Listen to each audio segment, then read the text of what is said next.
Amon-Ra St. Brown, according to this report and numerous reports, tore his oblique off the bone back in week 4 of the 2023 season last year, and still managed to pull in 1,500 yards and 10 touchdowns. Amon-Ra is a monster. Now, there's some concerns as to, he keeps getting injured, but to play through that is just an unbelievable feat, and it just goes to show how tough he is. He's capable of being a top 5 wide receiver this year.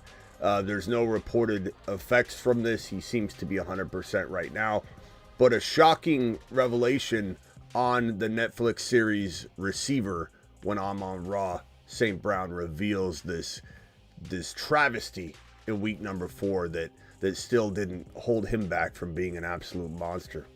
What a beast. And then this guy Saquon Barkley. we got practice footage of this guy out there looking like an absolute monster. Throwing the football, working on his receiving game. I've been telling you guys this all offseason long. This is not the Eagles don't throw to their running back offense. This is Kellen Moore coming in, changing everything. Saquon Barkley working on his receiving game, ready to take the Eagles offense onto a whole new platform of product. This is going to be an unbelievable season for Saquon Barkley. We talked about it yesterday. I don't mean to come in and swing again on this topic, but good God, we have to when footage like that drops. The Fantasy Football Show, Monday through Friday, 8 p.m. Eastern. Every single Monday through Friday, 8 p.m. Eastern. That show begins right now. You better make sure you're here every single Monday through Friday moving forward. This is a news show at 8 p.m. Eastern. This is not a draft show. We're going to do some sort of best ball draft. I love that this show is all about football, all about NFL football, all about NFL talk, all about fantasy talk. That show right now begins right now. Live from the FantasyFootballShow.com studios. It's the Fantasy Football Show. Live! Monday through Friday, 8 p.m. Eastern. Smitty is also live whenever news breaks. From the FantasyFootballShow.com news desk, here is your breaking news.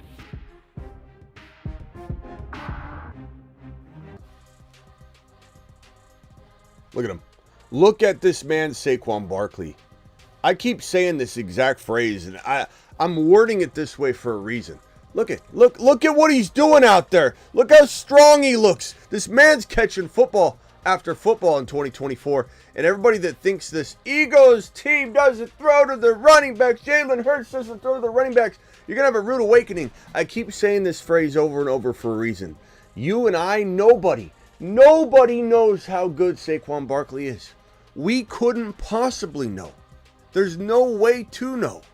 And I think someone would have to be a complete moron to think they know what Saquon Barkley's capable in this offense behind one of the best offensive lines in the National Football League, with one of the best quarterbacks in the National Football League. He doesn't play with good quarterbacks. We've never seen him play with a good quarterback.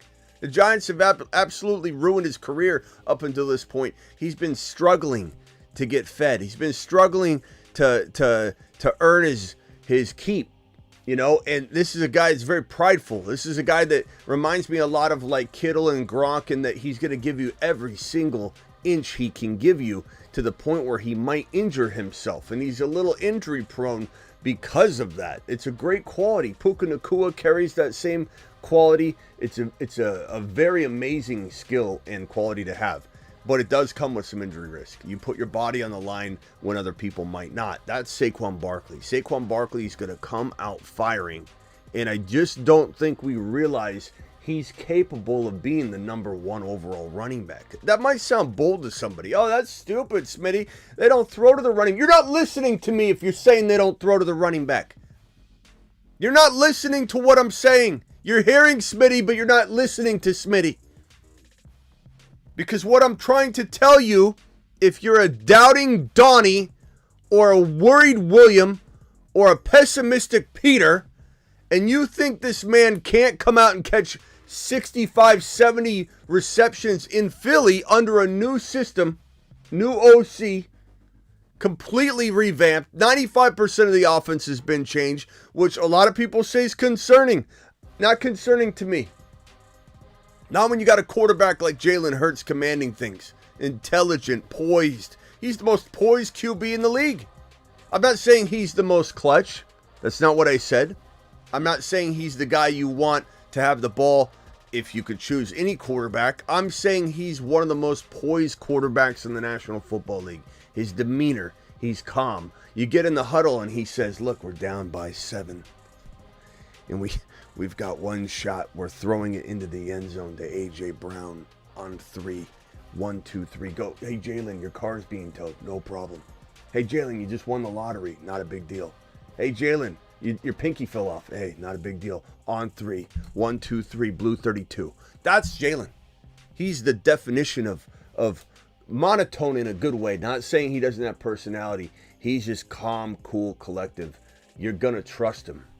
This is a marvel in the making, Jalen Hurts. He's still getting better. Anybody that thinks Jalen Hurts is not a top 5 quarterback doesn't know football. Anybody that thinks Jalen Hurts is not a top 5, top 3 to 5, top 2 to 5 capable NFL quarterback, not talking fantasy. You think Jalen Hurts isn't a top 2 to 5 quarterback?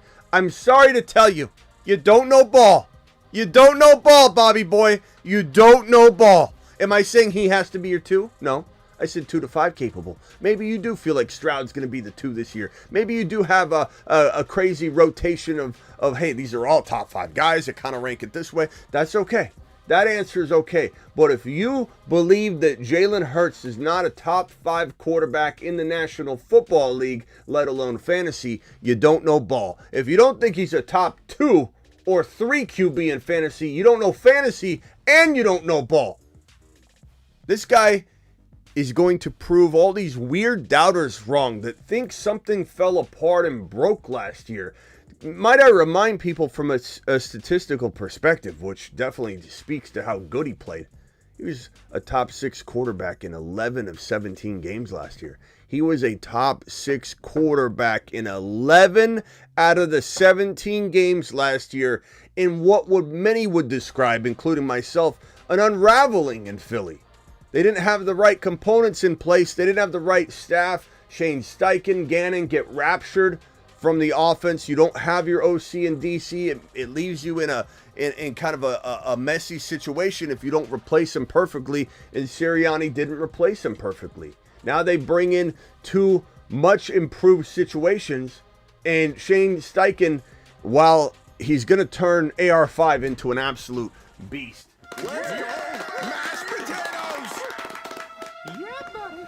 AR5 is going to the mother freaking moon. Shane Steichen's going to do amazing things. Everything he did with Jalen Hurts, he's going to do with AR5.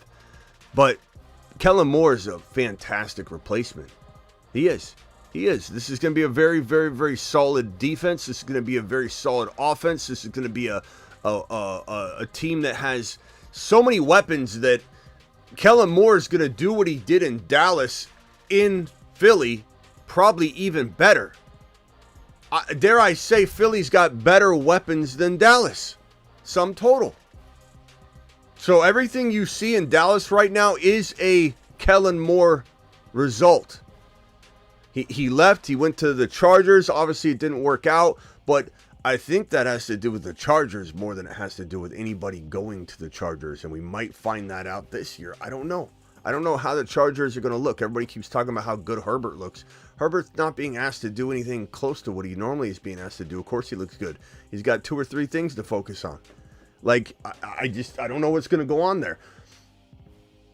But Kellen Moore being blamed for everything in LAC when LAC's been a mess for a while. Herbert hasn't been able to be the kind of quarterback he should be in, really his whole career.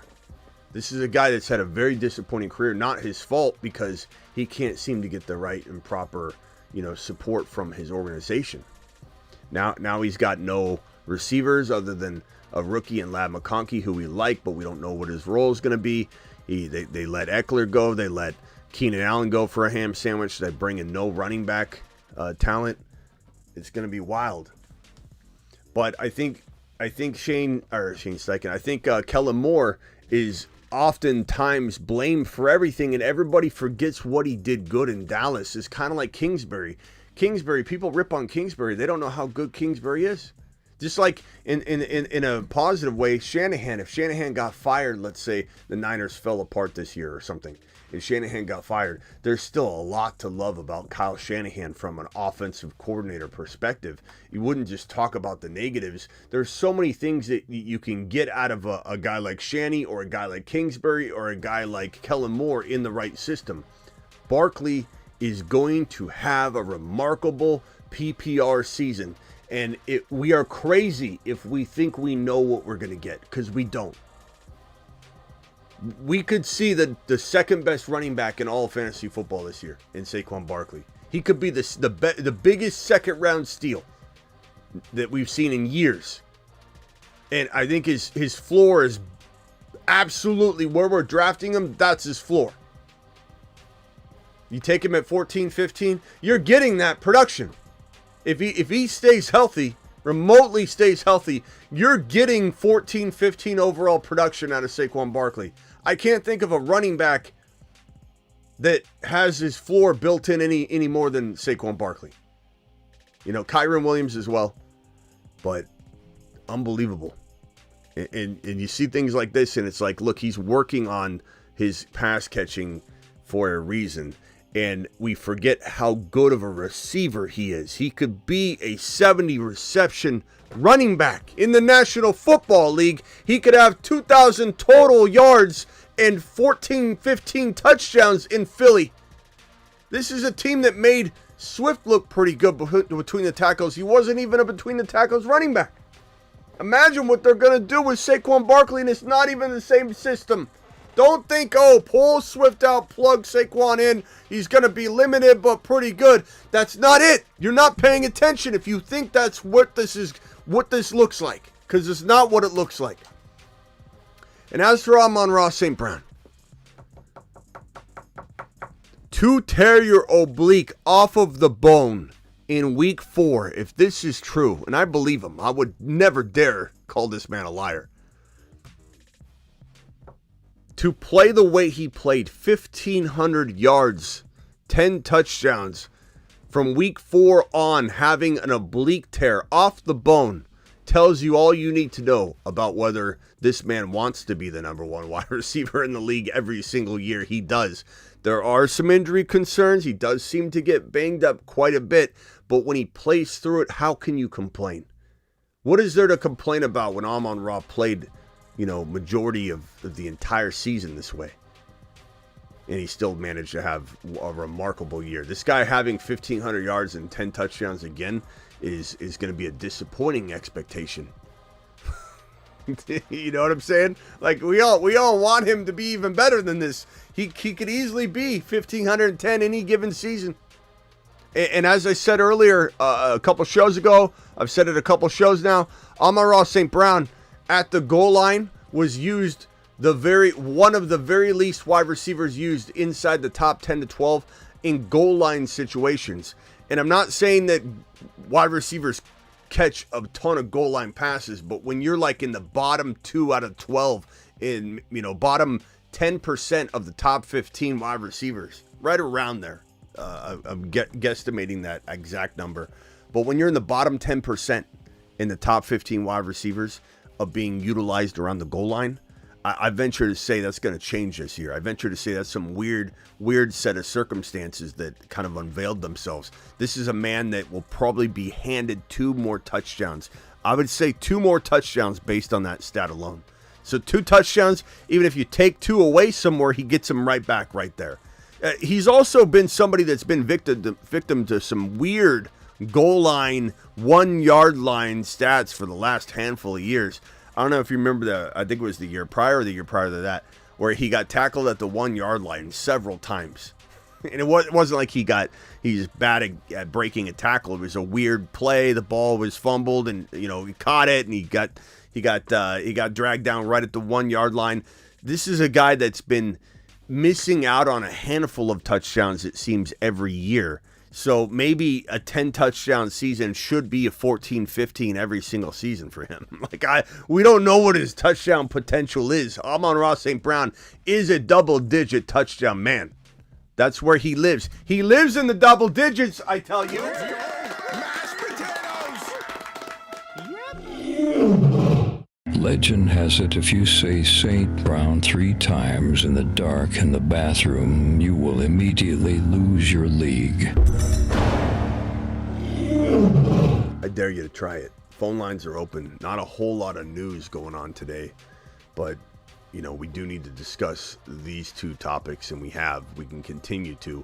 Bryson with the $10 hauler says 10-man, 3 flex, 1 QB PPR, Burrow, Cousins, Hall, Gibbs, Zamir, White, Robinson Jr., Ford, Charbonnet, Braylon Allen, Kyle Pitts, Harrison, Cooper Kupp, Dell, Hollywood, Pearsall. Good team.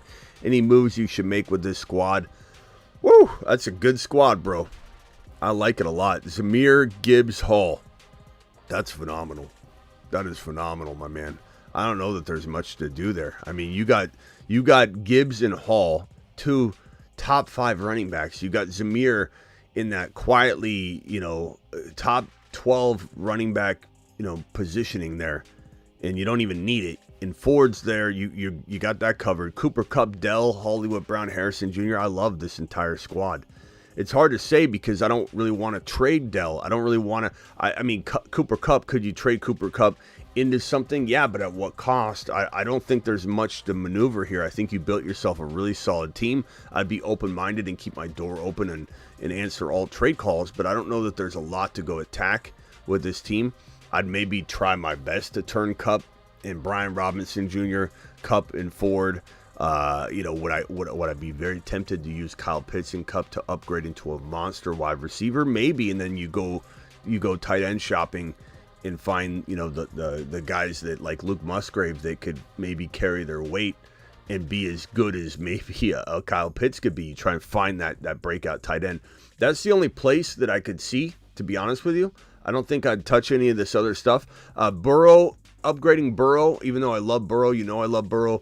Upgrading Burrow into a little bit higher end player would also be on my list of things to try and attack. So using Kyle Pitts, using Brian Robinson Jr., using Jerome Ford, using maybe Hollywood Brown, trying to get into a Mahomes, trying to get into a Jalen Hurts, trying to get into a Josh Allen.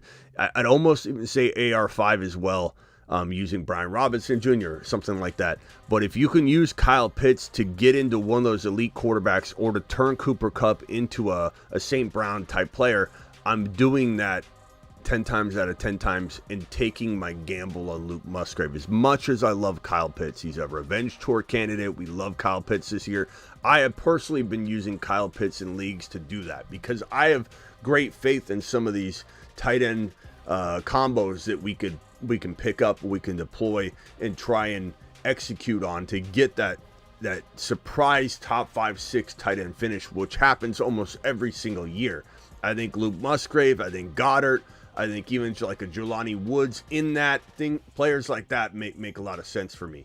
AR5 would be amazing with this squad. Not saying Burrow's not, close enough, but just kind of the way my brain's thinking. I definitely want to see, there's a lot of Josh Allen doubt right now. So maybe you can get Josh Allen in some sort of trade as well. Bryson with a follow-up says, my team, would you rather have Murray than Burrow?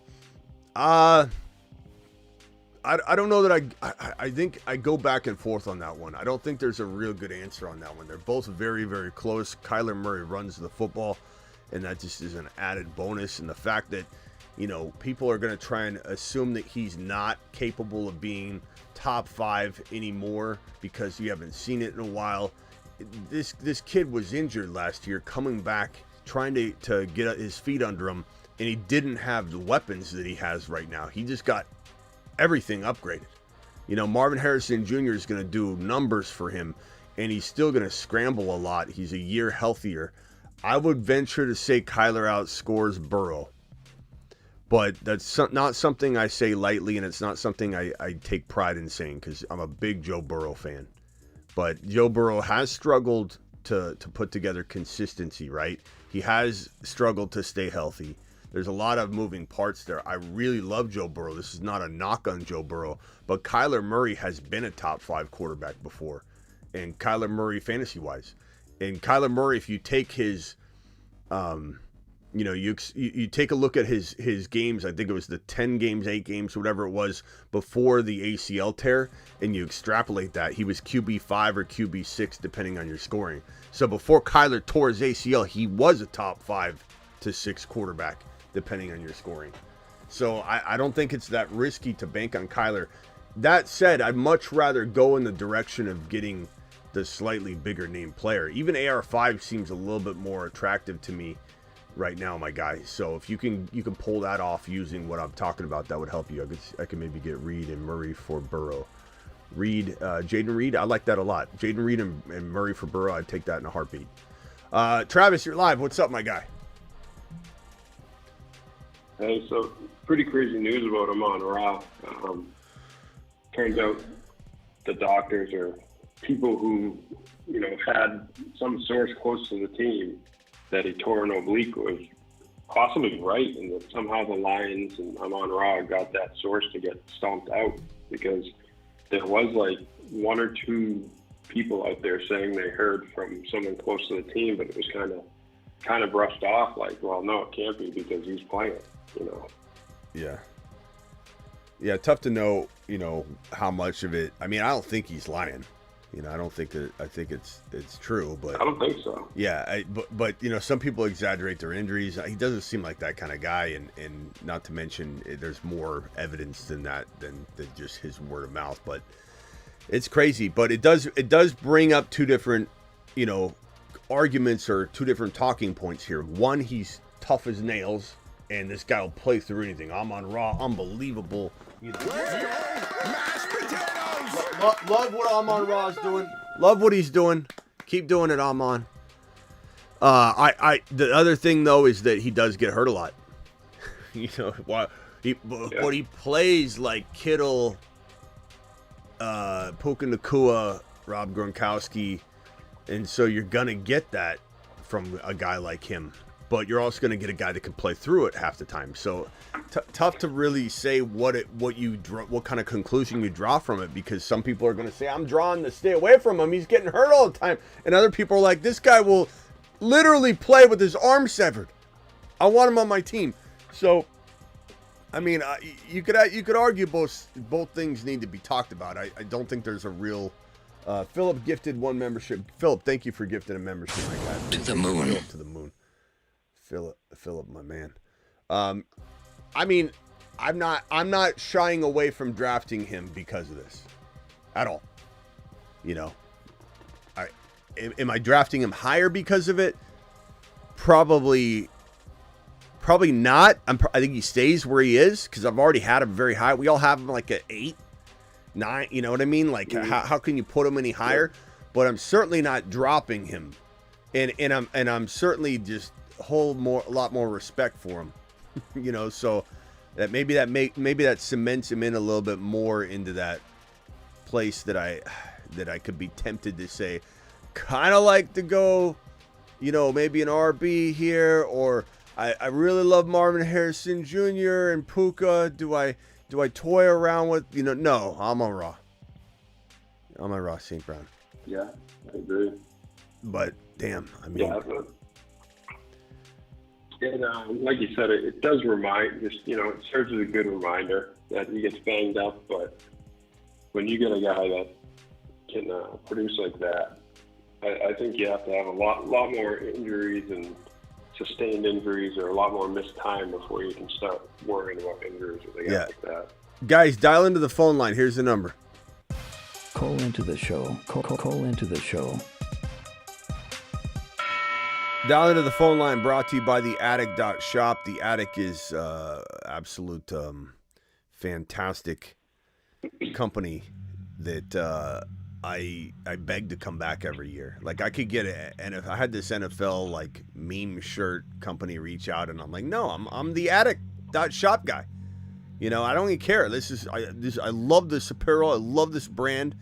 And I love movies. I love, TV shows. I love streaming.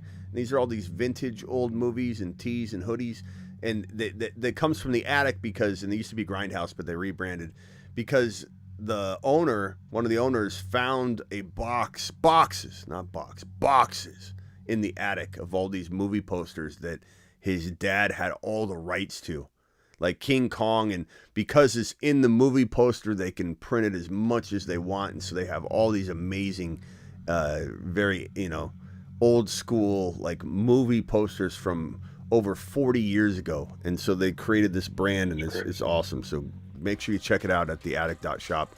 We'll be giving away a lot of stuff throughout the year too with the Attic. So get ready for that. And Bryson with another super chat says, who would you target for Kupp and Pitts and Brian Robinson Jr.?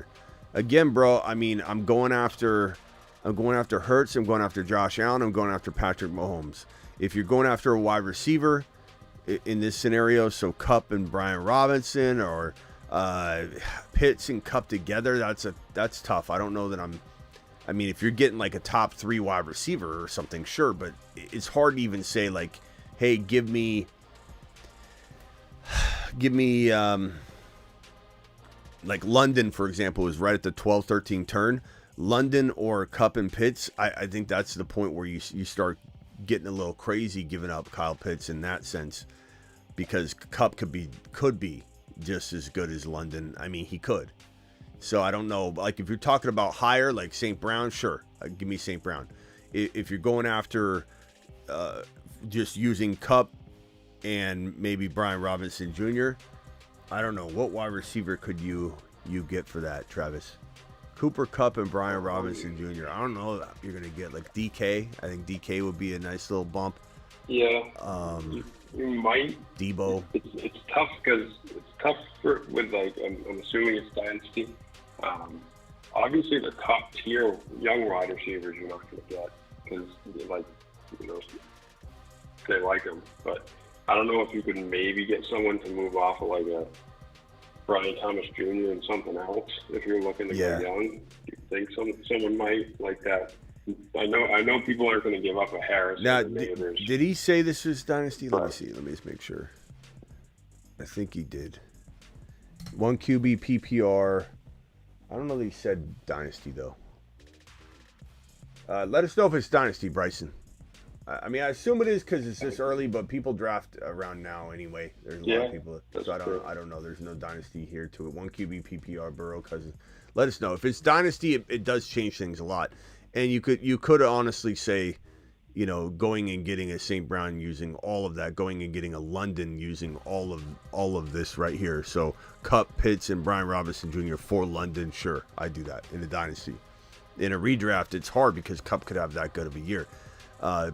Kupp and Brian Robinson Jr. I take DK. I take Debo. Those are all guys I draft over Cooper Kupp. So I just comb through the second and third round and say, what wide receivers do I like comfortably over Cooper Kupp?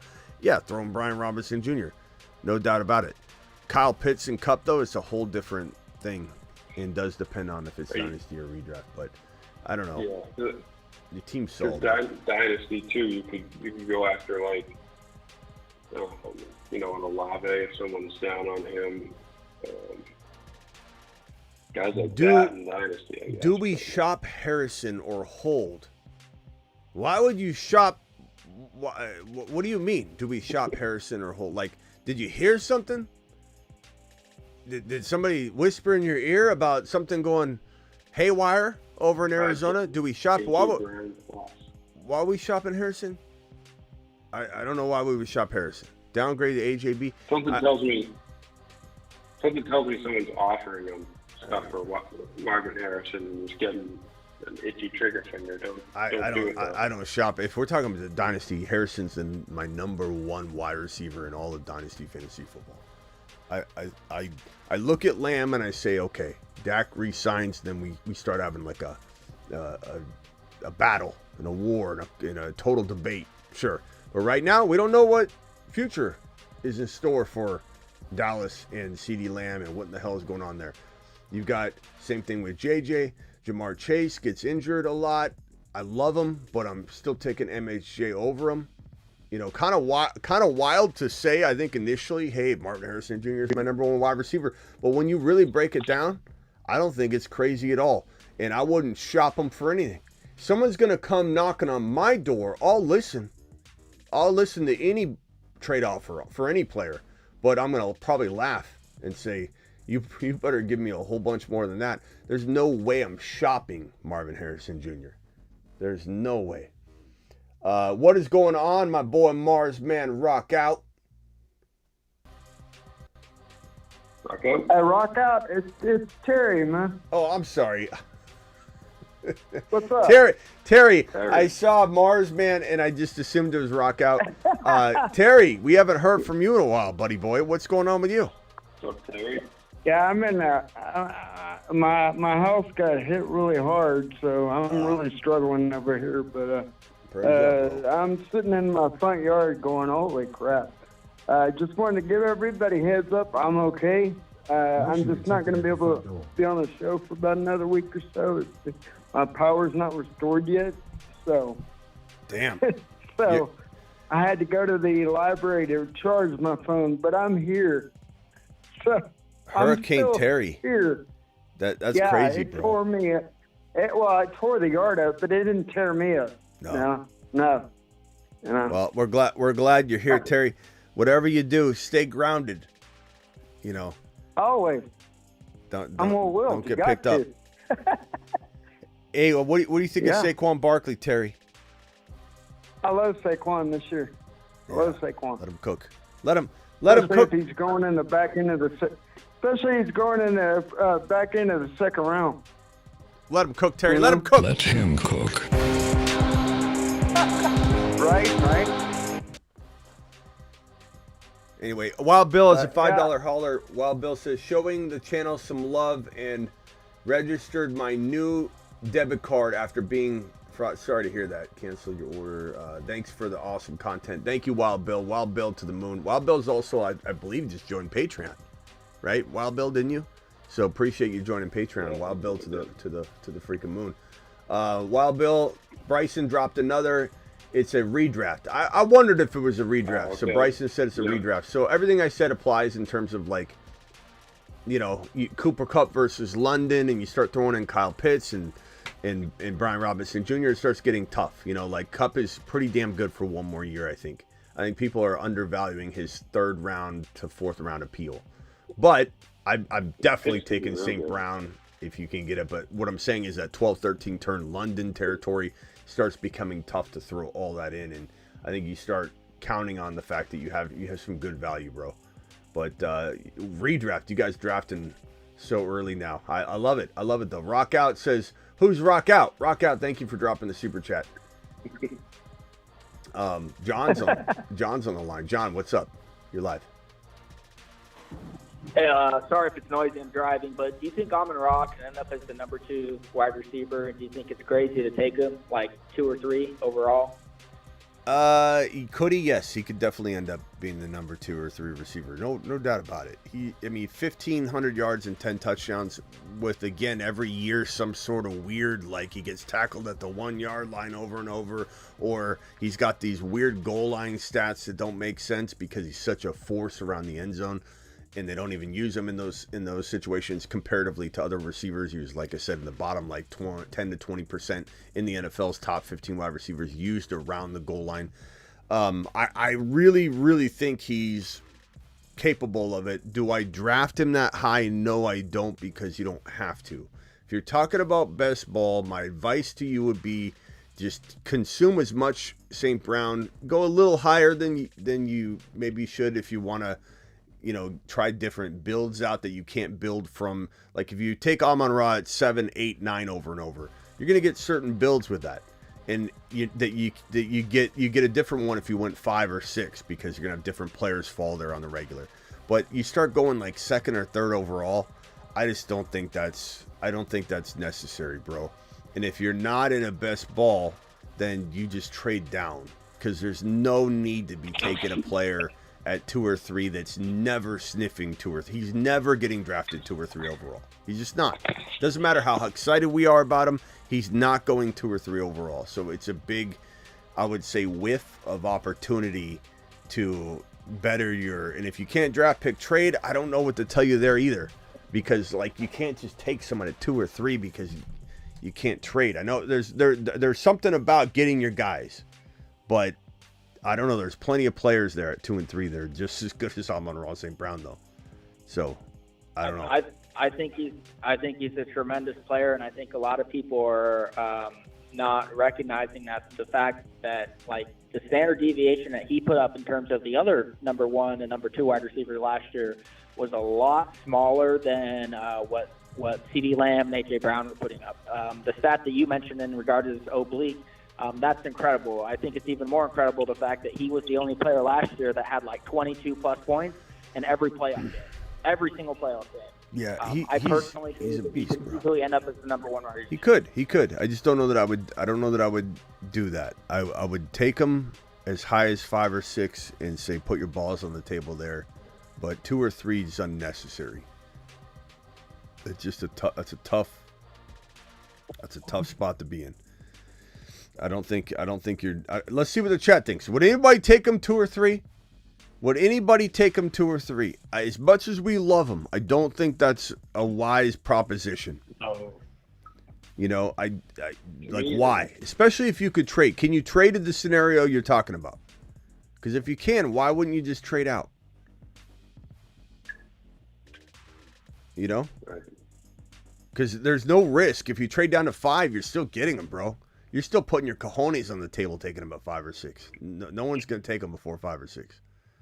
You're gonna get something. So, and John, can you trade in this league that you're talking about? I mean, it's hard, really hard. A lot of leagues I play in, nobody likes to trade, so you have to send like 100 offers before someone even bites, and even then you have to give up more in order for the trade to go through. You're telling me giving up the 2 picks though. Yeah, you're telling me you can't trade like your 4th rounder into the bottom of round 3 or something. You know, you can't figure out a way to find somebody, so like go into an odd round, for example, and move.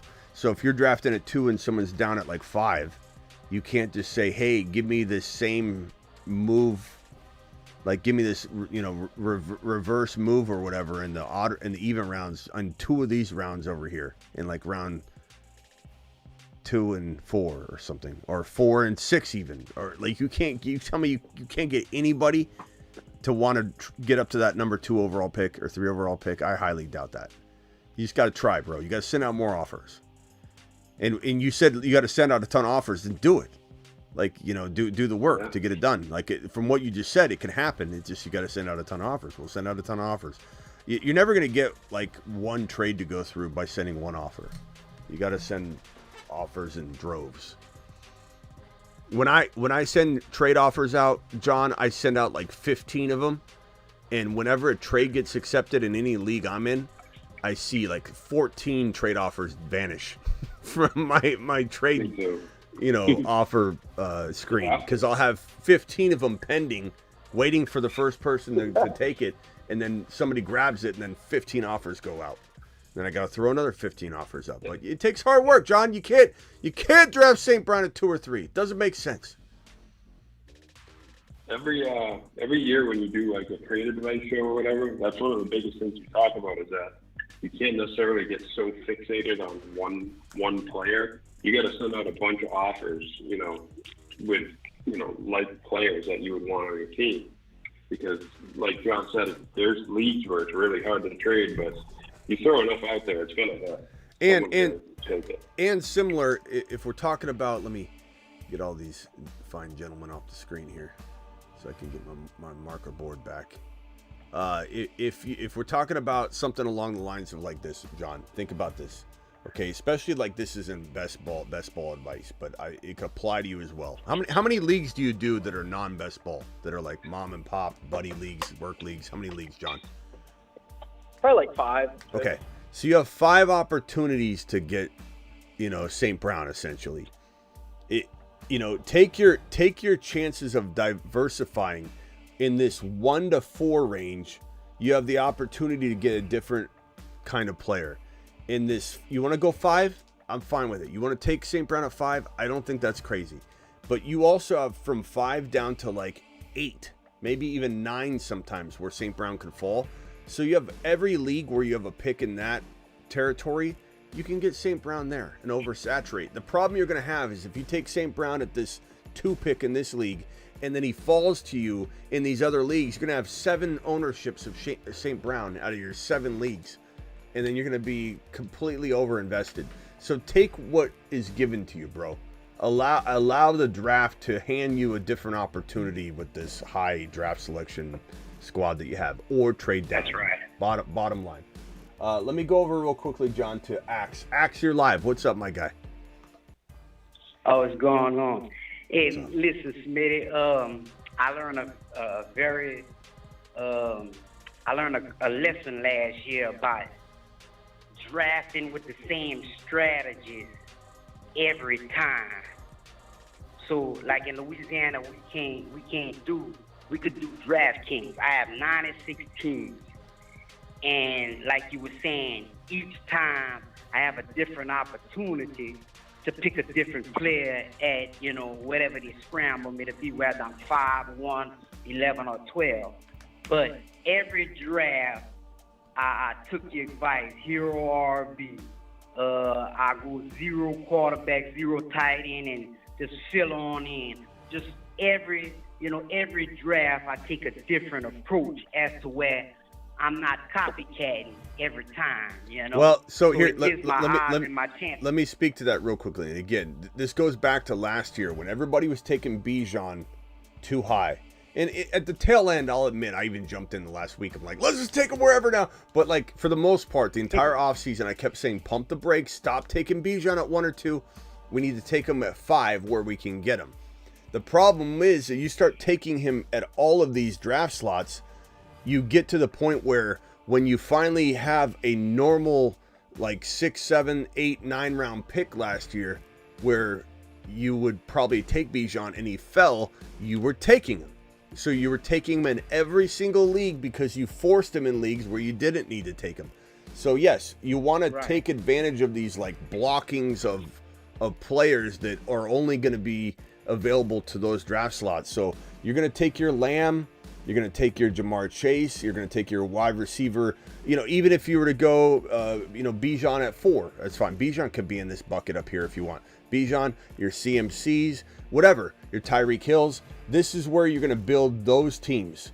The teams that you will not be able to build in the later rounds when you're given that draft slot. So take advantage of building teams around those players because they're all very good players. Correct. They're all, and it also gives you the opportunity to, if you take a Lamb, a Chase, a Tyreek Hill, whatever, you get into round 2 and Kyron and Achane are there in round 2 and 3. Now you're not sitting there going, damn it, I should have went wide receiver when you were gifted an opportunity to go chase Lamb or Tyreek Hill with that 1, 2, or 3, or 4 pick. And then now you have this Kyron and Achane team where those are your 2 RBs, or a Derrick Henry and Saquon Barkley in your 2nd and 3rd rounds, which is what we talked about earlier with the last night show. And again, today we're talking about Barkley. Like that is a great team to go in round number 1. You go Chase, and round number 2 you go Barkley, and round number 3 you go Henry. That's fantastic. That is a great start. I was in a draft committee where I was number 1, and I took McCaffrey, and when it came around to me, Kyron was still available, so I took Kyron. As you should. As you should. Right. But can I also say something quickly about using the same strategy over and over? Because there's 2 lines of thinking with this. Yes, if you overload on, let's say, Achane, let's use a different example just to mix it up here. So Kyron and Achane are players that are falling in the 2nd and 3rd rounds that shouldn't be falling. I am oversaturating a lot of teams with Achane and Kyron, but I'm okay with it. I'm okay with the risk that comes with that. I understand what I'm signing up for. I'm not going to be mad at myself. People get mad at me when players don't work out. If Kyron gets injured and the person doesn't get quorum, they're going to come for me in the comments. I don't care. I'm going to tell them to Do you? What? Do I'm sorry. I'm talking to my neighbor. Go ahead. Tell your neighbor to calm down. We're in the middle of a Kyron and Achane example here. Okay, so I'm on the football show that I do. Yeah. I don't have area yet. Do you? All right, mute yourself real quick, Terry. I'm sorry. That's right. Mute yourself real quick. Okay, so Achane, unless the hurricane's carrying you away or something in this emergency, pipe in real quick. Kyron and Achane, I'm taking over and over and over and over. But I know what time it is. I know what I'm dealing with. If it doesn't work out, I've only myself to blame. I'm not blaming anybody else like some people that try and blame me when it doesn't work out. The thing about this, bro, is if I land this, I have so many more opportunities to win tons and tons of money, tons of best ball tournaments. I get it that if these two guys don't work out, a lot of my teams could tank that year. I'm fine with that. I have great years. I have mediocre years. I have occasional bad years. I have a lot of just somewhere in between years. Those things happen.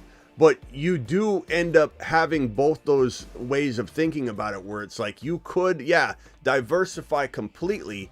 But if you get a couple things right, like Kyron and Achane, and the more opportunities and variants you have of it, the more likely you're going to hit on those other things and smash a tournament. You know, so I kind of look at it and I call it brute force best ball drafting, where you're taking a similar approach and you're hammering it home in one specific tournament, and you figure out a way to get every single variant you could possibly get of that specific construction that you do believe in. And you can do it with different, contests. Like maybe the Puppy 2, you do Kyron Achane second and third round, and you do nothing but Kyron and Achane in the second round. You just smash the Puppy 2 with everything that relates to that. Then when the Puppy 3 comes out, you do a completely different approach. That way you are oversaturating, but you're only doing it in one contest. So there's ways to protect yourself. Make sure you've got variance and variation and a diversified portfolio.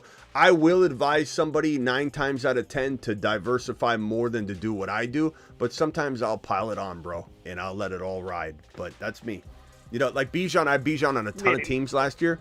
He still finished running back 9. It didn't hamper me at all. Like the teams that I won, most likely had Bijan across the board. Like I could go back and look at it. I think it was like 80% or something of my winning teams still had Bijan.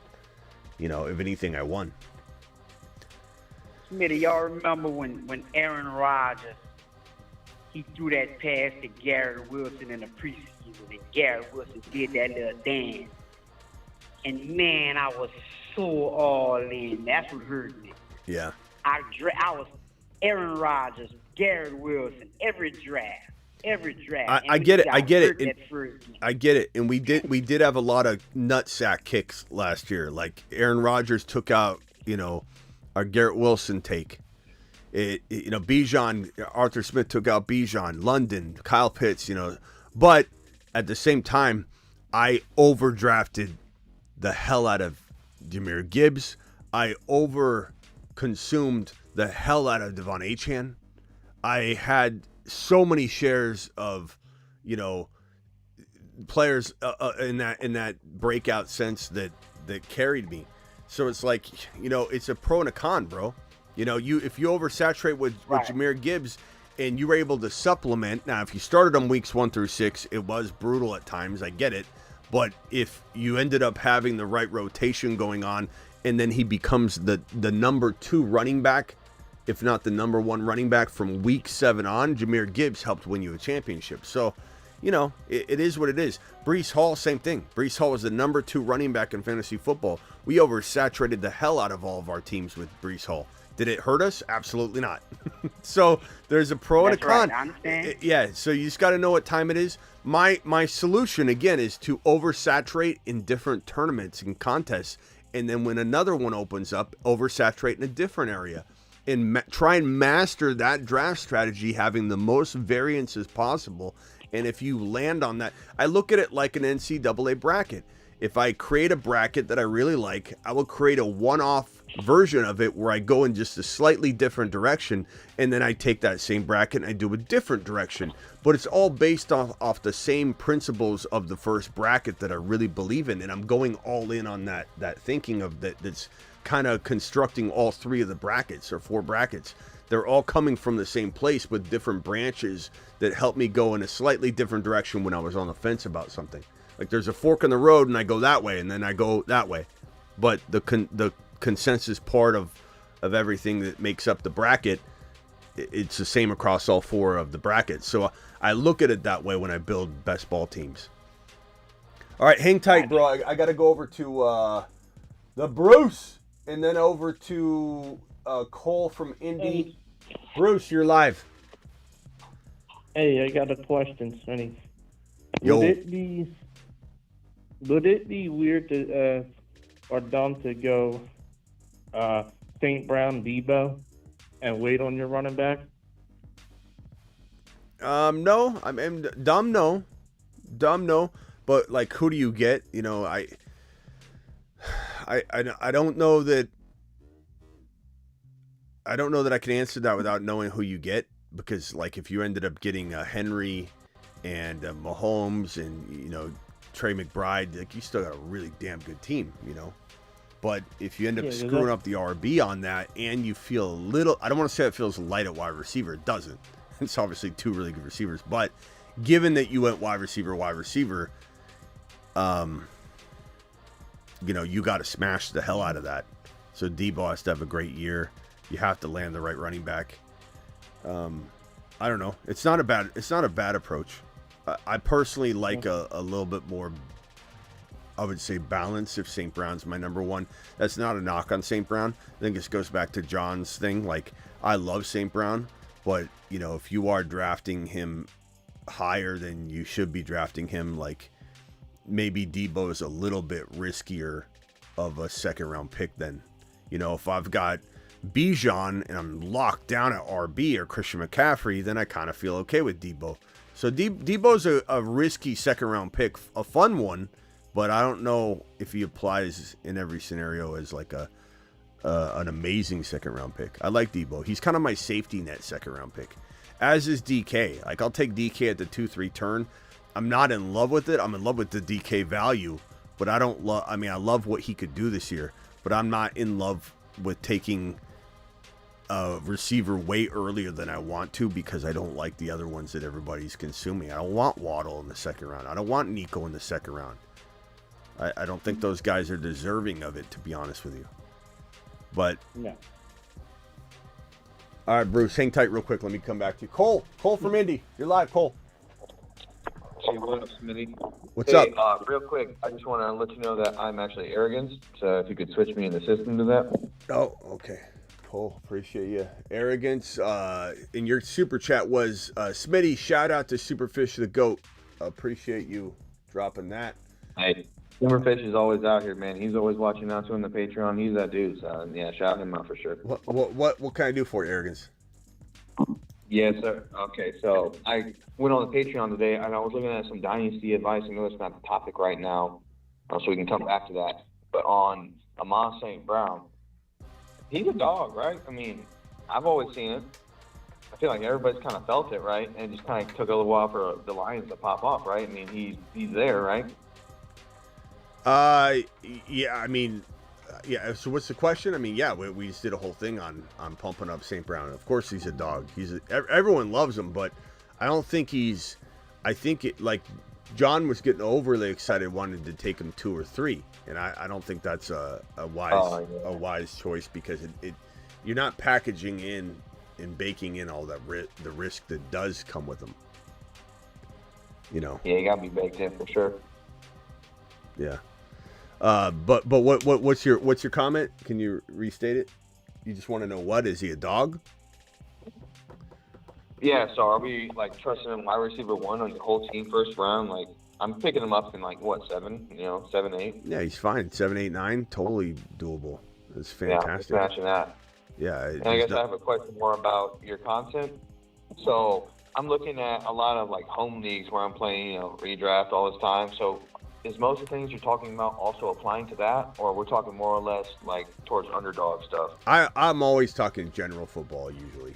The underdog fantasy is really applicable, and relatable, It doesn't, just because there are some things, very, very few differences. The differences would be that wide receivers get consumed at a much higher rate early on in the draft. So that would be the one big difference. Past that, in stacking, you don't need to stack. But like when we talk about a player having a great year like Barkley, it doesn't change anything. Where you get Barkley might be slightly different. That second round is ordered a little different in best ball than it is in non-best ball. But I mean, I usually try and attack everything from both perspectives. But when the season starts, we'll talk a way more non-best ball with everything that I say versus now when we're drafting on Underdog. But I'll try and keep it. It's a good thing to mention. I'll try and keep it in mind as we go. And by the way, Superfish says I'm a ladyfish, but appreciate you just the same. So I don't know, arrogance. Get after it. Do what you gotta do, Fish. do what you gotta. No, I mean, Fish is just telling you, not asking. Okay. Anyway, all right. Let's go back over to Travis. Yeah. Travis, you're live. Hey, you can keep going around if you want. Yeah. So let me answer these super chats. So Arrogance, appreciate the $2 hauler, and shout out to Superfish. Appreciate that. Rock Out says St. Brown, one of the safest players with upside. Absolutely rock out. And that 7, 8, 9 overall value is fantastic. It is fantastic to answer Arrogance's question. That's why we got this right here. Legend has it if you say St. Brown 3 times in the dark in the bathroom, you will immediately lose your league. Superfish $5 hauler says, shout out to Terry Roberts. Hang in there, buddy. Yeah, Terry, appreciate you. Terry ended up, I think, hanging up. Hopefully he didn't get swept away. Terry, you gotta tie yourself down, bro. Anybody that's going through whatever Terry's going through right now, weather-wise, prayers up to you, and we're always here if you need to call in. I can't imagine getting Barkley and Hurts. You kind of have a ceiling. On your team. Same, all the rushing QBs and their running back. I can't imagine getting Barkley. You mean so you're saying this in a negative? I thought you were saying like it sounds amazing. I don't know. I don't know if I love stacking in best ball, because I'll try and keep, as Arrogance said, is probably important for me to try and talk to both angles. In best ball, I don't know that I'm stacking Barkley and Hurts as much as I, obviously I'm stacking the receivers, but there's some intrigue there. Especially, like, think of it from this perspective. If the Eagles are going to have a monster year, okay? So this is how I would attack this. The Eagles are going to have a monster year. You've got Jalen Hurts, you've got Barkley, and let's say this team's going to rush for 3 or 4 touchdowns a game. Okay, so you don't know which way that's coming from. And it's possible that it all comes through Barkley. It's possible it all comes through Hurts. It's possible that it divides, whatever. But this is where if you do some sort of Kyler stack, and let's say you ended up taking MHJ with your first round pick, you took Barkley with your second round pick, you took Jalen Hurts with your third round pick. You see how this is looking now? You've got Hurts, you got Barkley, you've got Kyler and MHJ. If Barkley gets all the touchdowns, then this stack ends up stepping up for you. If not, then you have Hurts and maybe MHJ still does well, even if Kyler does mediocre. This is a way of like totally covering you on like all different levels. I love right now very, very much, whenever I draft Marvin Harrison Jr., I love having Kyler as my second quarterback in a 1 QB best ball. It is such a crafty, understated, like trapdoor stack that's like sitting underneath your Jalen Hurts, your Mahomes, and it's a slight bully QB approach. But that's one way you could look at the Barkley. Like you can stack Barkley and Hurts in a creative way. You just need to make sure you have another quarterback you feel very confident in that might even have a stack relation that could potentially step up when Barkley consumes all the touchdowns in that game. So it's not a bad move if you do it right, but there are some pros and cons to that. Let me go back over to the Bruce. Bruce, you got anything else? Do you like running quarterbacks more than throwing quarterbacks? I like quarterbacks that do both. And Jaden Daniels is going to be one of those guys that does both remarkably well.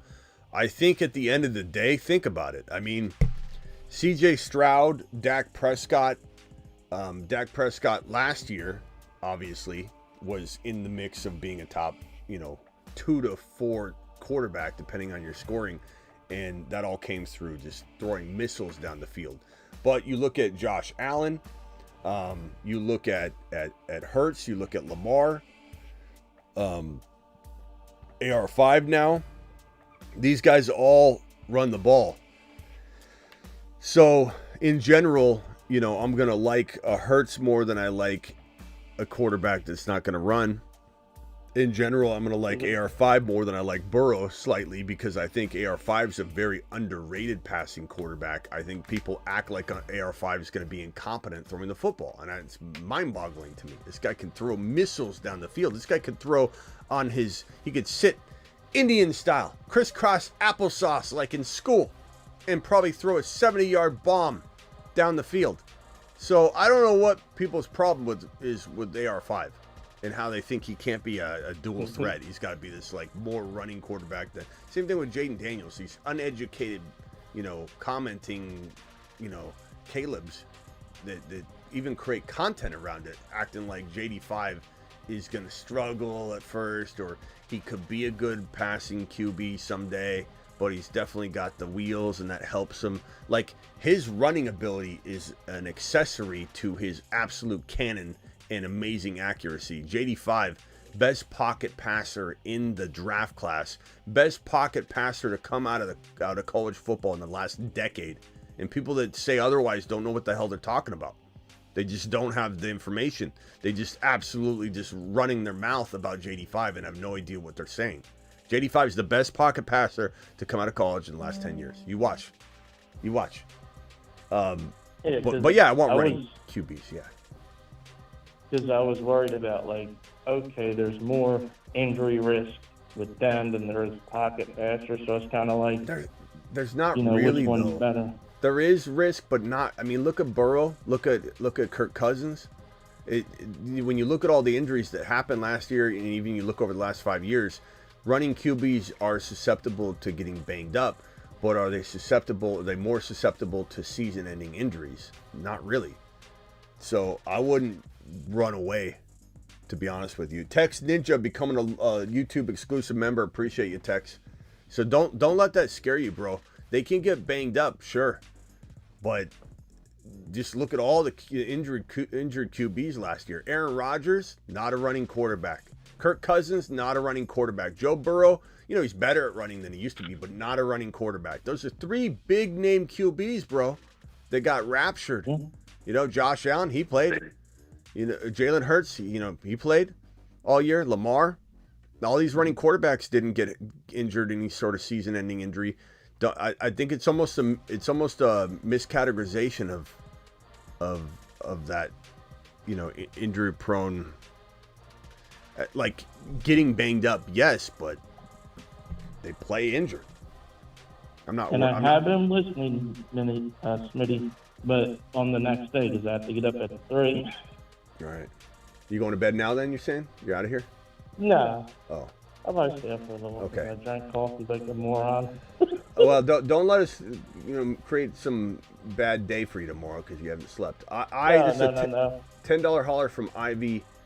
I have the 4th pick, 10-team PPR. Would you trade that for the 2nd, the 3rd, so the 19th, the 22nd? The 4th overall pick for the 19th and 22nd.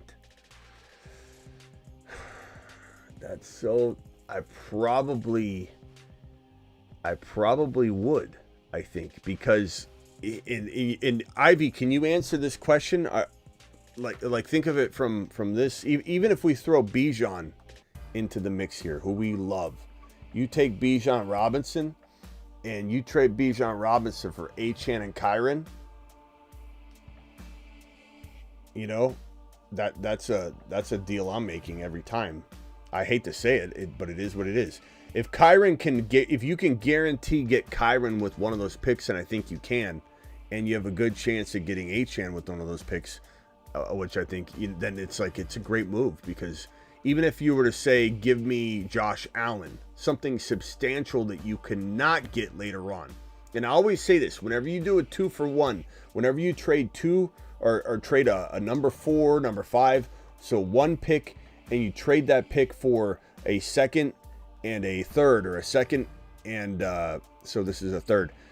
You just cannot make this a misfire pick. You can't draft a Keenan Allen or draft some sort of player that you could arguably have got in round 4 or 5 or something. It has to be something substantial. So let's say Achane were to get scooped up. Barkley's gone. You're talking about Nico's and guys like that.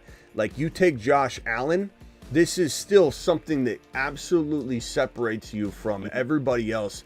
Yeah, you downgraded Bijan into Kyren or into Achane, but you got Josh Allen out of this, and you're still able to use your regular third rounder, your regulars, you know what I mean, like all your other picks. I would do this trade. I would absolutely do this trade if it was me. The one pick is a little bit different if it was the 1 overall pick. Not even saying I wouldn't do it at that point, but I would take the 19th and 22nd overall. That's a really strong deal. Just make sure you don't turn this into so here. So I'd have no first rounder, but 2 seconds, 2 thirds, and they wanted to do it for the second and the 4th, but I countered. Just make sure you don't let this thing turn into okay, now you give me something back, and you're not listing that, and you're giving like a 5th rounder back. That changes the whole thing here. You're getting 2 picks for 1, and it needs to stay there. Otherwise, you're surrendering too much later, and then I would have said no. So understand that, walking away from this, okay? Ivy, appreciate you dropping that super chat. Rockout says, check your DMs. Thank you, Rockout. I'll check it right this very second. Let me go back over to Arrogance. Arrogance, you got anything else? Yeah, man. Who was the guy last year who you made a voicemail for Arthur Smith? Draven. Draven's a good. He retired, and then he came back, and then he retired again. Yeah, he's not. He's all the time. He's maybe not made for this business we call fantasy football. I don't. There's some rage. A lot of rage.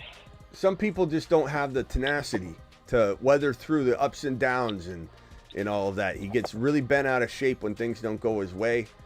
He doesn't clean up his room. He leaves turds all over the floor. Draven's maybe not built for this business. I don't know. We'll see. Draven, come back. Let's prove us wrong, Draven. Prove us wrong. That voicemail was pretty much my answer for the whole year, because I was similar. I overconsumed Gibbs and Bijan, and it burned me in pretty much everywhere, But I want to bring back that love, and I want to have him again this year. And I wish I was in a keeper, but I'm gonna put it on the line to get him again, But Draven was it. Yeah. All right, hold on. Let me play Rockout's message. Give you this, I give you that. I'm St. Brown. I am some kind of god. I will score a touchdown in your lineup. I am St. Brown. Hey. Yeah, yo. Dropping it. Hey, you need to sign Rockout right now. Rockout, we're signing you to $8 deal right now. $8 per drop. Kendrick, let's see, Joel, Travis. I'm trying to. That dropped harder than Kendrick Lamar. Rockout is it, dude. Mm-hmm. Why are you playing fantasy, dude? You're talented. He's the man, the myth, legend. All right, anything else, Arrogance, before I drop you off the line? That's all for me, brother. You have a good one. You got another one? Call back, bro. All right, later. Travis, anything else you got? I was just going to say, with the whole rushing quarterbacks can get hurt, or obviously when you run, you get banged up, like you said, but there are also guys who can move, and I know guys that don't run a lot can move in the pocket too, but guys that are mobile, they're avoiding a lot of huge hits that guys take just standing in the pocket and getting rocked too. They have a tendency to kind of get out of the way of those sometimes. So, yeah, it all balances out in the end. I mean, running an open field, yeah, you can get hurt, but you take the trade-off for the points you get, you know. Yeah, I mean, think about Kirk Cousins, drilled and torn Achilles. Aaron Rodgers, drilled, torn Achilles tendon. Burrow, drilled, Tua, torn. Smoked. Yeah, Tua getting just blasted over and over. So, yeah, I never understood, you know, why everyone. Now, Lamar, I will say this, Lamar losing weight, you know, concerned me a little. Like, I wasn't completely out on him after, you know, we heard he was dropping weight last year, but it was concerning, and I wasn't sure how it was going to, you know, work out. It worked out pretty well, but to go like another step further and drop an additional same amount of weight again just gives me a little bit of pause. And I don't know if I feel like there is something to like a quarterback that's taking all these hits. Like I don't think it's wise to be putting yourself like in a position where you're losing all the meat on the bones, bro. You know, because you're not. Is Lamar going to be a little bit quicker? Sure, I imagine. But he's also going to, instead of like, think about this. It's a double-edged sword. If Lamar's sitting there in the pocket, where's my football? I need my football. Let me describe this.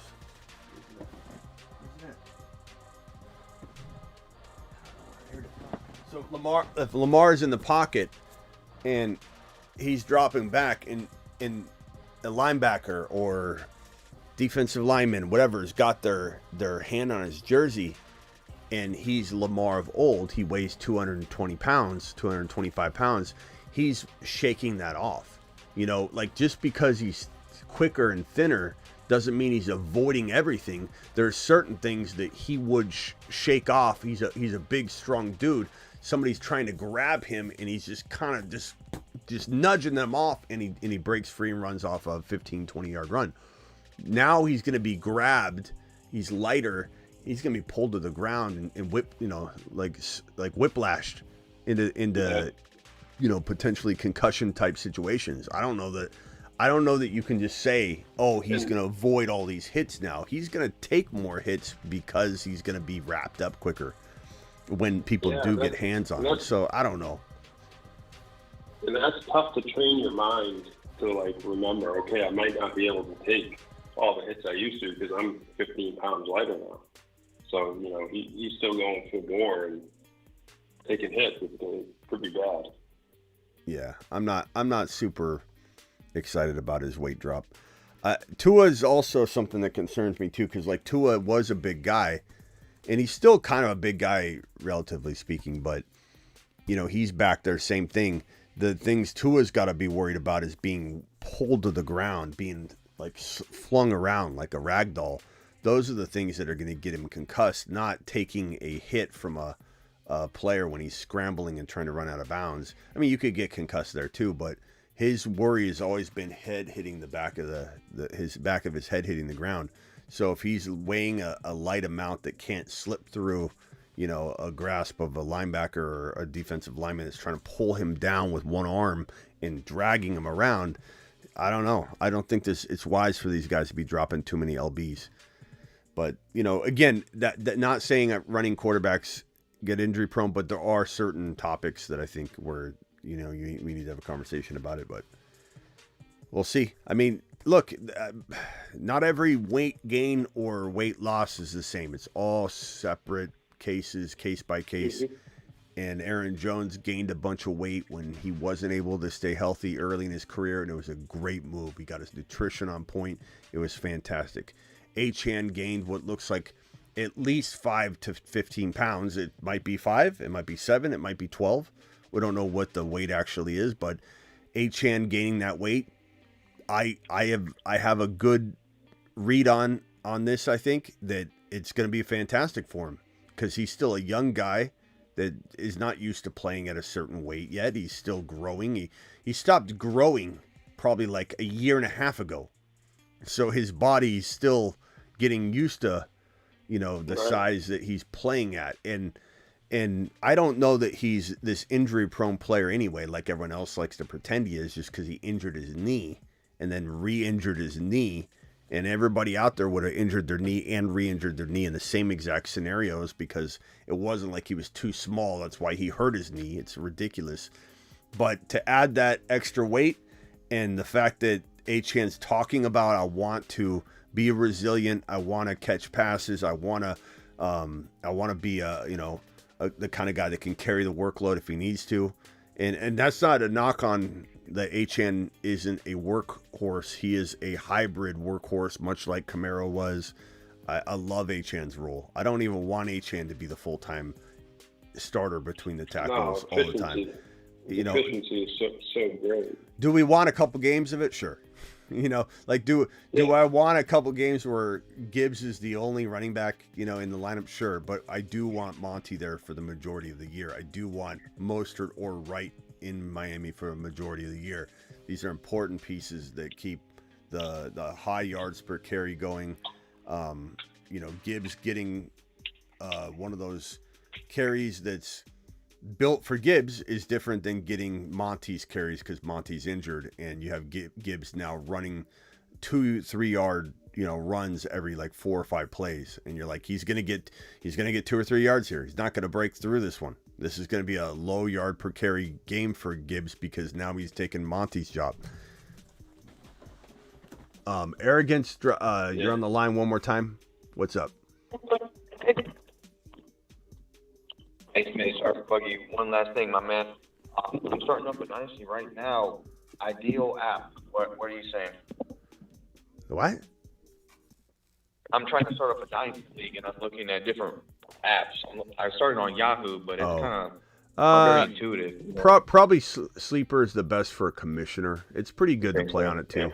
ESPN's like, for some reason, still my favorite to play on, but I don't even play on it anymore because I just want all my leagues in one place. But Sleeper's pretty good. It's the easiest to commish. It's so easy. It's all on the phone. You don't have to go on the desktop. So it's so customizable. So Sleeper for sure. That's kind of what I was thinking. But hey, D-Town said Joe Burrow's hair is 60 pounds, and I'll let up on that. Joe Burrow's hair? It's getting heavy. Yeah. Joe Cool. Cigar smoking Burrow. It's getting heavy. He might be able to jump and float for a little while the hair, just you see him running and fluttering through the air. All right, we'll see you, Arrogance. Appreciate you. All right, later. Rockout says check the DMs again. Rockout Grayson with one more. He's playing. That's him playing. Oh, he's yelling in the background. What's he yelling in the background? Take a lap. Take a lap. Thanks, Rockout. Appreciate you. Travis, any final thoughts? No, just that point you made about Achan, how it was just the one injury that he re-aggravated. So, you really can't put an injury-prone label on him, right? Until we see more of that. I'm not at all. Same thing with Tank Dell. Yeah, Tank Dell, he ran into the pile to try and help his teammates, and somebody landed on his leg. And it's, I realize he's got a smaller leg, but that thing could have broke for anybody, So people are weird, bro. Tank Dell gets hurt. It's like, don't even. I bet you most people that said, told you he's injury prone, didn't even look at what happened. What did he break? And when Achan went back into the game, and literally a player landed on his knee, that right away it was like the most horrible luck. Achan comes back in, nursed the knee injury, the MCL, comes back in, and a player just jumped on his leg, and he was looking at it, and then Miami Mike McDaniel's come out, and he just pulled him out and sat him an extra amount of time, and just wanted to play it safe for the playoffs. But that injury could have happened to anybody. Breece Hall tore his ACL, in a very similar fashion. And so, is Breece Hall injury prone because he got his knee hit from the side? No. People are wild, bro.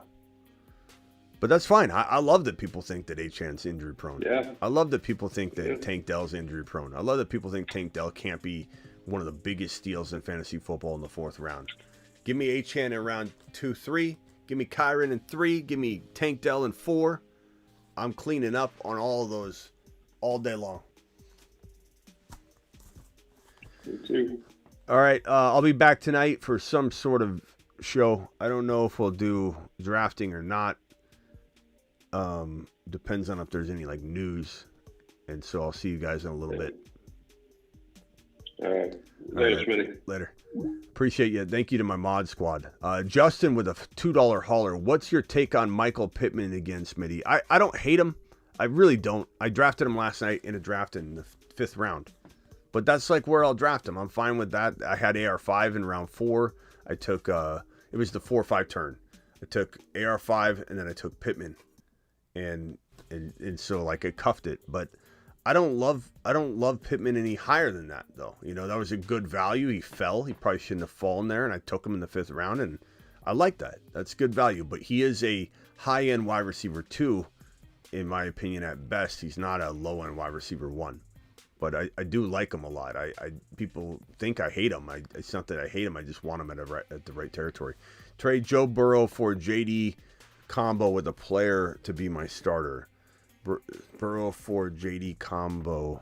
Yeah, I mean, it depends what you get with JD5, but JD5's got much lower. As much as I actually like him, you also got to be careful in redraft that, you know, what if he has a slow start or something? What are you getting with JD5? Because it does command a lot more. You know, JD5's ADP is sometimes in the hundreds and 95. So you got to be kind of careful with what you're trying to accomplish there, bro. I like JD5, but I love drafting him as my second quarterback to eventually take over. You know, I have Burrow and JD5 in a dynasty league, and I'm probably starting Burrow in week 1. You know, I want to start JD5, but you got to be careful with that. So, all right. Anything else from anybody? Appreciate you all. I'll be back tonight doing a live stream. Get down. Get back to the chopper. Drake London, wide receiver, and he's not 5. What's Peanut Butter saying? Where? Drake London, top 5 wide receiver, and he's not 5. You mean the value? Yeah, he's great value. Top 5 to 10 wide receiver potential, Drake London. He's the next Mike Evans. Next Mike Evans. Hit that thumb up button on the way out the door. 132 of you still in here. Appreciate you all. I'll see you tonight. St. Brown season, baby. Legend has it if you say St. Brown 3 times in the dark in the bathroom, you will immediately lose your league. Thanks to Superfish Arrogance for dropping super chats. Bryson dropping a slew of super chats. Hopefully we're helping you with your team there. Wild Bill, rock out. Superfish again, thank you. Ivy, rock out. Justin, Bryson again. Appreciate all the super chats. Gifted memberships. I think we had Philip gifting one. We had Nev gifting another one. Celebratory messages. Do we have any of those? I don't know. I think, yeah, Wild Bill celebrating his 14-month membership here. He says, I was a Patreon member, but I added my new card. Okay. Appreciate you, Wild Bill. Wild Bill to the mother freaking moon. See you all on Patreon right now. We jump over to the Patreon after these shows. And I put a link basically on the Patreon whenever I go live. And so right now I'm going to click on that. I see Carrie in there. It says, let's freaking go. When I said, hey, we're going live right now on this show right here. So I put like a topic in the Patreon whenever I'm going live. You know, like here's the link to the video. Here's where we're going to circle back and chat. And so that's what the Patreon's all about, live chatting. It's all about just, and join the Patreon here. Join the Patreon. There's the link right there. Let me pin the link right now. It's a way of weeding out the negativity and the trolls. It's $10 a month. You get 10 live chats. They're always there for you. They're trade chats, general chat, TV and movie chat. We even have live game day chat where we're going to all jump into this live game day chat whenever it's a Monday night game, Sunday morning game, Sunday afternoon game, Sunday evening game, Friday game, whenever there's we're in a Monday night game. We're literally going to be living inside this live game day chat, one of these 10, whenever there's a game. Start bench advice in there, just talking about, players that we need to score, etc. And then there's lockdown content as well. And the first 200 people, and this is getting tight, first 200 people get into a 242-man league. We'll draft this on a Saturday, maybe a Saturday and Sunday, because there'll be 11 drafts to go through. That's going to be a fun Saturday and Sunday, just streaming these drafts. But you get into this 242-man league, and the winners of the 11 leagues that we draft will get into the 2025 Dynasty League, Startup League that we draft on this channel. So get some. Link has been dropped. I'll pin the link right now in the live chat. Click the Patreon link. Join up. Just if anything, it's just such an amazing community.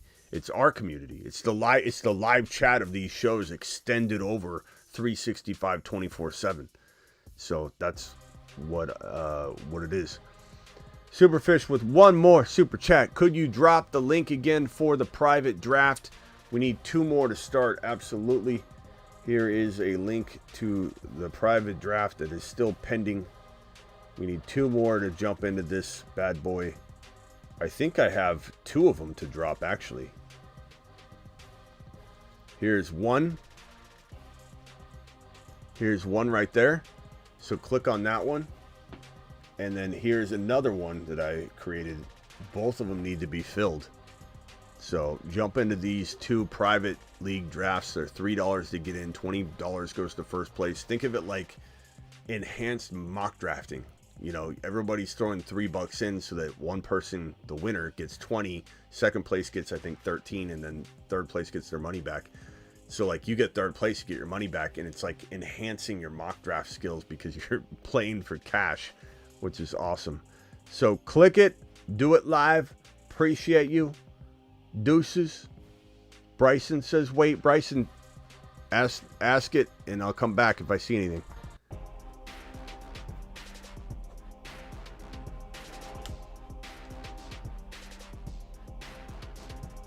We need 8 more in one of them. We need 4 more in the other.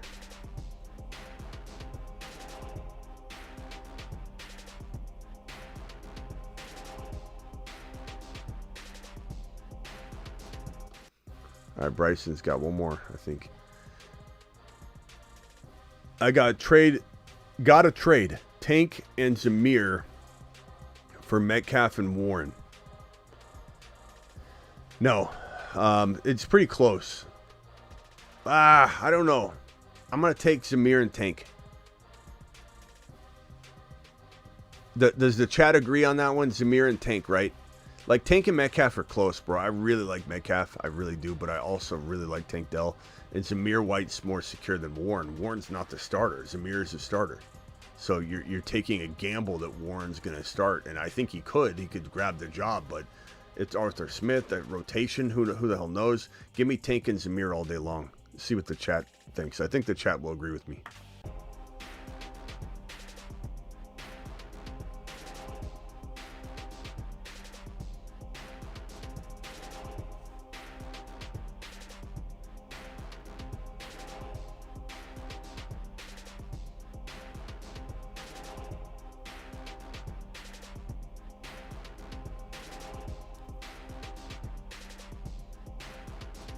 See you all tonight.